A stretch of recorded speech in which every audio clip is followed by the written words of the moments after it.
kulan wacan oo wanaagsan daawadayaal halkan waa Warsida TV ku soo dhawaada qodobada wararka aan idin hayno kuwada ugu doorka roonna waxaa kamid ah dawladda federaalka Soomaaliya oo wado qorshe xilka looga qaadayo taliyaha ciidanka xoogga Odawa Yuusuf Raage madaxweyne Farmaajo oo gaaray dalka Kongo haddaba muxuu salka ku hayaa safarka madaxweynuhu taliyihii hore ee NISA oo la weeraray isagoo sheegay in isku day dil uu ka badbaaday dawladda Mareykanka oo si degdeg ah u yeertay madaxweyne Farmaajo intii aad maqasheen daawadayaal waa qodobadii ugu doorka roona warkayaga haatan ku soo dhawaada iyagoo faahfaahsan dawladda federaalka Soomaaliya ayaa wada qorshe ay xilka uga qaadayso taliyaha ciidanka xoogga dalka Odawa Yuusuf Raage warar lagu kalsoonaan karo ayaa waxa ay xaqiijinayaan in madaxweynaha muddaxileedkiisu dhamaaday mudane Maxamed Cabdullaahi Farmaajo iyo sidoo kale taliyaha ciidanka NISA Fahad Yaasiin ay haatan wadaan qorshe ay xilka kaga tuurayaan taliyaha ciidanka xoogga dalka Odawa Yuusuf Raage kadib markii muddooyinkii dambe uu ku mashquulay arrimo ku aadan inuu kulamo la qaato madaxweynayaashii hore ee dalka Sheekh Shariif iyo Xasan Sheekh Maxamuud wararka ayaa tilmaamaya in Odawa Yuusuf Raage ay haatan dawladdu kala shaki u soo kala dhaxgalay isla markaana ay doonayaan in Fahad Yaasiin iyo madaxweyne Farmaajo ay xilka ka qaadaan taliyaha ciidanka xoogga Odawa Yuusuf Raage Odawa uusan wali ku qanacsanayn muddo kordhinta loo sameeyay dawladda federaalka Soomaaliya isla markaana laga dhaadhiciyay in sharci darro tahay waxaana wararku qaar ay tilmaamayaan in arrintaasi darteed haatan la wado qorshe la doonayo in xilka looga qaado taliyaha ciidanka xoogga dalka Odawa Yuusuf Raage kulamadii ugu dambeeyay oo Odawa Yuusuf Raage waxa uu la qaadanayay madaxweynayaashii hore ee dalka Sheekh Shariif iyo madaxweyne Xasan Sheekh Maxamuud waxaana ay ka wada hadlayeen arrimo ku saabsan doorashada dalka ka dhacaysa iyo muddo kordhinta loo sameeyay dawladda waxaana arrintaasi ka carootay dawladda federaalka Soomaaliya madaxdeeda mudane Maxamed Cabdullaahi Farmaajo iyo sidoo kale taliyaha guud ee ciidamada nabad sugidda iyo sirdoonka qaranka ee Fahad Yaasiin sidoo kale waxaa jiray warar dhowr ah oo sheegaya in saraakiil kala duwan oo filla Soomaaliya ah ay haatan qorshahaasi qayb ka yihiin isla markaana ay madaxweynaha muddaxileedkiisu u dhamaaday ay kula heshiiyeen heshiisna ay kula galeen sidii bedel loogu sameyn lahaa taliyaha ciidanka xoogga dalka Odawa Yuusuf Raage iyadoo wararku qaar ay tilmaamayaan in madaxweynaha maamulka Hirshabeelle Cali Guudlaawe Xuseen dhankiisa uu dalbaday xilka laga qaado isla markaana loo dhiibo Sani Cabdulle oo ay isku hayb yihiin Cali Guudlaawe xogo la helayo ayaa sheegaya in saacadihii la soo dhaafay ay socdeen dhaqdhaqaaqyo kala duwan oo lagu doonayo in xilka looga qaado isla markaana la doonayay in lagu magacaabo Sani Cabdulle inuu noqdo taliyaha ciidanka xoogga dalka waxaana haatan madaxweyne Farmaajo iyo taliyaha ciidanka nabad sugidda iyo sirdoonka qaranka ee Fahad Yaasiin ay wadaan in xilka laga qaado taliyaha ciidanka xoogga dalka Odawa Yuusuf Raage oo mugdi uu soo galay xiriirka kala dhaxeeya isaga iyo filla Soomaaliya waxaana arrintan ay noqon kartaa mid cirka ku sii shareeraysa arrimaha khilaafaadka dhanka doorashooyinka iyo muddo kordhinta dawladdu ay sameysatay xubnaha mucaaradka ayaa iyagu si aad ah hore uga soo jeeday muddo kordhinta haddii ay timaado in taliyaha ciidanka xoogga dalka Odawa Yuusuf Raage laga qaado xilka taliyanimo ayaa waxay arrintu noqon doontaa mid cakiran oo lagu isla gasha isla markaana ka sii darta waxaana la filayaa in dhibaato hor leh ay dalka sii gelin karto arrintaasi isla markaana ay dhici karaan qalalaaso dhanka dagaalo sokeeye ah oo muddooyinkii dambe laga cabsi qabay madaxweyne Maxamed Cabdullaahi Farmaajo ayaa gaaray dalka Kongo haddaba muxuu salka ku hayaa safarka madaxweyne Farmaajo uu sida degdeg ah ugu baxay dalkaasi madaxweynaha jamhuuriyadda federaalka Soomaaliya mudane Maxamed Cabdullaahi Farmaajo ayaa si degdeg ah waxa uu ugu baxay safar dalka DR Congo isagoo oo madaxweynuhu wafdi kala duwan ay hogaaminayaan si weyn magaalada Kinshasa la yiraahdo loogu soo dhaweeyay ee caasimadda dalka jamhuuriyadda dimuqraadiga Congo iyadoo wararku qaar ay tilmaamayaan in safarka madaxweynaha uu salka ku hayo booqasho 2 maalmood ah oo uu halkaasi kulamo kala duwan kula qaadanayo madaxweynaha wadanka DR Congo iyo mas'uuliyiin ku sugan gudaha wadankaasi oo madaxweynuhu uu dana siyaasadeed ka leeyahay madaxweyne Farmaajo iyo wafdigiisa ayaa waxa ay ka dhoofeen garoonka diyaaradaha Aadan Cadde ee Muqdisho iyagoo si weyn halkaasi loogu soo dhaweeyay isla markaana gaaray dalkii ay safarka ugu ambabaxeen ee DR Congo madaxweyne farmaajo ayaa waxa uu xilka madaxtinimo hayaa haatan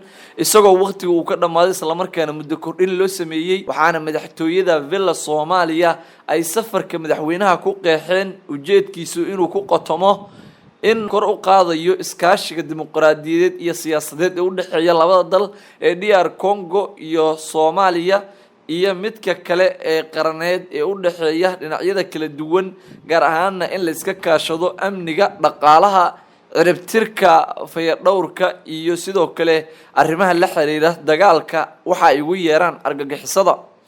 dimuqraadiyiinta iyo sidii la isaga weheshan lahaa waxaana safarka madaxweyne farmaajo oo haatan imaanaya xilli dalka ay ka jiraan xasarado siyaasadeed isla markaana dhanka siyaasadda wali la isku fahmi la yahay madaxweyne farmaajo ayaa haatan ku sugan dalka DR Congo isagoo kulamo kala duwan la qaadanaya madaxweynaha iyo siyaasiyiinta ku sugan dalka DR Congo madaxweynaha ayaa loo galbiyay qasriga madaxtooyada isagoo oo sidoo kale mas'uuliyiin ka tirsan midowga Afrika ay halkaasi ku sugan yihiin madaxweynaha la filayo in kulamo kala duwan ay la qaataan safarka madaxweynaha ayaa waxa kaga sii horeeyay dalka wafdi iyagu gaaray halkaasi toddobaadyo ka hor isla markaana hordhac u ahaa madaxweyne farmaajo taliyihii hore ee ciidanka NISA ayaa la weeraray isagoo sheegay in isku day dil uu ka badbaaday taliyihii hore ee ciidanka NISA General Cabdiraxmaan Tuuryare ayaa waxa uu ka hadlay arrimo dhowr oo ku saabsanaa ciidamada dawladda oo rasaas ku furay gaari uu watay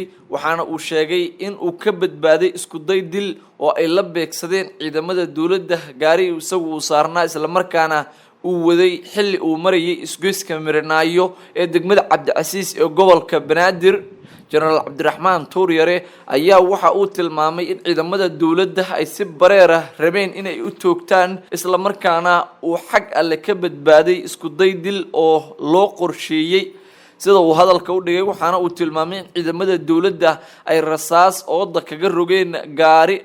ay saarnaayeen ilaaladiisa isla markaana uu la socday waxaana uu tilmaamay in ciidamada dawladda ee weerarka ku qaaday ahaayeen kuwa ku cusbaa goobta magacooda uu sheegay in loogu tilmaamay duufaan general waxaana uu intaasi ku daray in uu doonayo in jawaab habboon ay ka bixiso dawladda federaalka Soomaaliya sababta keentay in weerar lala beegsado gaariga uu saarnaa taliyihii hore ee ciidanka NISA General Cabdiraxmaan Tuuryare ciidamo ka tirsan dawladda federaalka Soomaaliya oo aad u fara badan ayaa xalay la dhoobay isgoysyada Sanca Fagax iyo isgoysyo kale oo uu ka mid yahay Miranaayo waxaana arintan ay keentay isgoysyadaasi in ciidamada dawladdu ay xirtaan iyadoo ciidamada dawladdu ay wateen gawaari kala duwan oo gaashaaman oo nooca dagaalka ah waxaana wadooyinkaasi ay ku soo aadaysaa xilli Miranaayo uu degay madaxweynihii hore ee dalka Xasan Sheekh Maxamuud wadooyinka soo gala Miranaayana la xiray hadalhayn kala duwan ayaa arintaasi ka dhalatay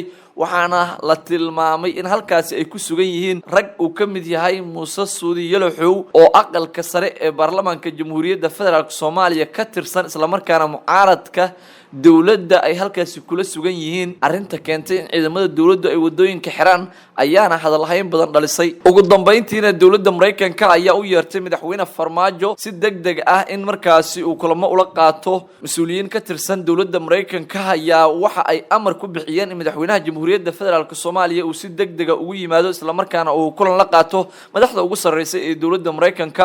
wali lama cadeyn sababta rasmiga ah arintan keentay balse waxaa la tilmaamay in madaxweynaha haatan la doonayo in markaasi uu kulan la qaato mas'uuliyiin ka tirsan Mareykanka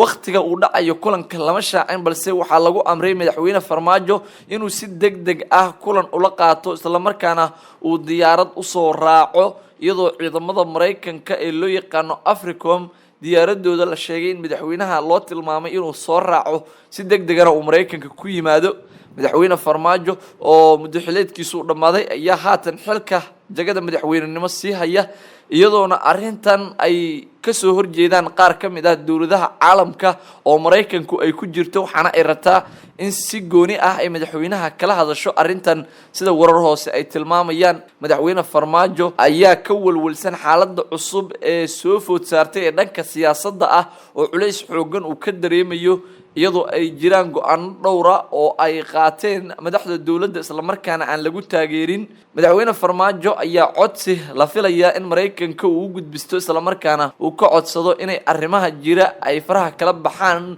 isla markaana ay ku taageeraan arrinta jirta. waxaa su'aal iska weydiinaya in madaxweyne Farmaajo uu aqbali doono amarada ay soo gudbinayaan madaxda dawladda Mareykanka iyo in kale iyadoona ay jirto in dawladda Mareykanku ay horay safiiradeedu warcad kaga soo saareen muddo kordhinta loo sameeyay dawladda oo ay sheegeen inaysan aqbalin isla markaana ay doonayaan in doorasho rasmi ay dalka ka dhacdo. madaxweyne Farmaajo ayaa lagu wadaa in safarkiisa DR Congo uu ku tagay inuu u xigi doono midka uu uga ambabixi doono dalka Kenya isla markaana ay u xigi doonto mid kale oo ugu sii ambabaxayo dalka Mareykanka. guud ahaan daawadayaal warkaad kala socoteen Warsida TV waa naga inta nabadgelyo. TV waa naga